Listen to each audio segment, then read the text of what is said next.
ಎಲ್ರಿಗೂ ನಮಸ್ಕಾರ ಪ್ರಿಯ ವೀಕ್ಷಕರೇ, ನನ್ನ ಗುರುಪರಂಪರೆ ಯೂಟ್ಯೂಬ್ ಚಾನಲ್ಗೆ ಸ್ವಾಗತ. ಎಷ್ಟೋ ಬಾರಿ ನಾವು ಸಂಜೆ ಹೊತ್ತು ಅಂದರೆ ಸಾಯನ ಸಂಜೆ ಅಂತ ನಾವೇನು ಹೇಳ್ತೀವಿ, 4 ಗಂಟೆ ಅಥವಾ 4:15 6 ಗಂಟೆ ಅಥವಾ ನಿತ್ಯ ಸಂಧ್ಯಾಕಾಲ ಅಥವಾ ಗೋಧೂಳಿ ಲಗ್ನ ಅಂತ ನಾವೇನು ಹೇಳ್ತೀವಿ, ಅಂತಹ ಸಂದರ್ಭದಲ್ಲಿ ಅಥವಾ ನಿತ್ಯ ಪ್ರದೋಷ ಅಂತ ಹೇಳುವಂತಹ ಸಂದರ್ಭ ಕಾಲದಲ್ಲಿ ನಾವೆಲ್ಲರೂ ಕಾಫಿ, ಟೀ, ಸ್ನ್ಯಾಕ್ಸು ಇದೆಲ್ಲ ಕುಡಿತಾ ಇರ್ತೀವಿ, ತಿಂತಾ ಇರ್ತೀವಿ. ಆದರೆ ಇದರಿಂದ ನಮಗೆ ದರಿದ್ರನೇ ಹೆಚ್ಚಾಗುತ್ತೆ ಅಂತ ಹೇಳ್ತಾರೆ ಒಂದು ಕಡೆ ಸಿದ್ಧರುಗಳು. ಹಾಗಾಗಿ ನಿಮಗೆ ಅಂತಹ ಸಂದರ್ಭದಲ್ಲಿ ತುಂಬ ದರಿದ್ರ ಉಂಟಾಗ್ತಿದೆ, ತುಂಬ ಮನೆಯಲ್ಲಿ ಕಷ್ಟ ಉಂಟಾಗ್ತಾ ಇದೆ, ಯಾವುದೇ ರೀತಿಯ ಸಮಸ್ಯೆಗಳು ನಮಗೆ ನಿವಾರಣೆ ಆಗ್ತಾ ಇಲ್ಲ ಅಂತ ಹೇಳಿದಂಥ ಅದು ನಿಮಗೆ ಯಾವುದೇ ಸಮಸ್ಯೆಗಳು ಆಗಿರಲಿ, ಅದು ನೀವೇನು ಮಾಡಬೇಕು ಅಂತಂದರೆ ತಾವರೆ ಎಲೆ ಬರೋದನ್ನ ನೀವು ನೋಡಿದ್ದೀರಿ, ಅಥವಾ ತಾವರೆ ಹೂವು ಅಂತ.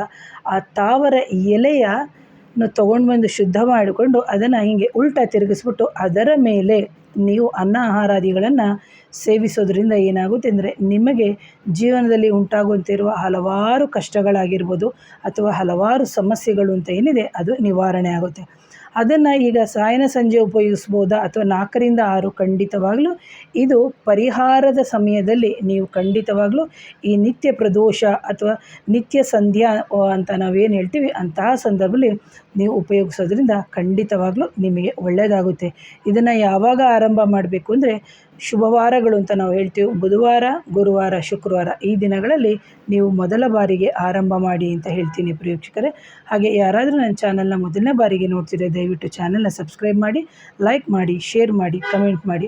ಯಾರಿಗಾದರೂ ಮಾಂತ್ರಿಕ ಬಾಧೆ, ನಕಾರಾತ್ಮಕ ಶಕ್ತಿಗಳ ಸಮಸ್ಯೆ ಇದ್ದಂಥ ಸಂದರ್ಭದಲ್ಲಿ ನನ್ನ ನೇರ ಭೇಟಿಗೆ ಅವಕಾಶ ಇರುತ್ತೆ. ನನ್ನ ವಾಟ್ಸಪ್ ನಂಬರ್ ಬಂದು 7019806595ಗೆ ವಾಟ್ಸಪ್ ಮುಖಾಂತರ ಸಂಪರ್ಕ ಮಾಡಿ ಅಂತ ಹೇಳ್ತಾ ಇವತ್ತಿನ ವಿಡಿಯೋನ ಮುಗಿಸ್ತೀನಿ. ಮತ್ತೊಮ್ಮೆ ಧನ್ಯವಾದಗಳು, ನಮಸ್ಕಾರ.